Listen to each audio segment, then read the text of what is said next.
السلام علیکم حضور. وعلیکم السلام.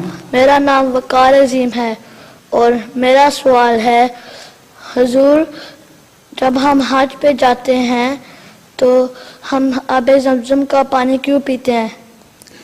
تبرک کے طور پہ، کیونکہ وہ پانی ہے جو خدا تعالیٰ کے ایک نشان کے طور پر حضرت اسماعیل کی ایڑیاں رگڑنے کے نتیجے میں وہاں سے ابلا تھا، اور چونکہ ایک بہت متبرک واقعہ ہے، اللہ کی طرف سے ایک نشان ظاہر ہوا تھا، اس لیے آب زمزم لوگ تبرکاً پیتے ہیں.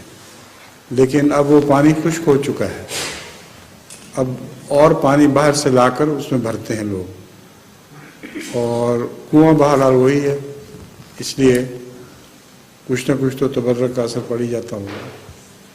جزاک اللہ حضور. ٹھیک ہے.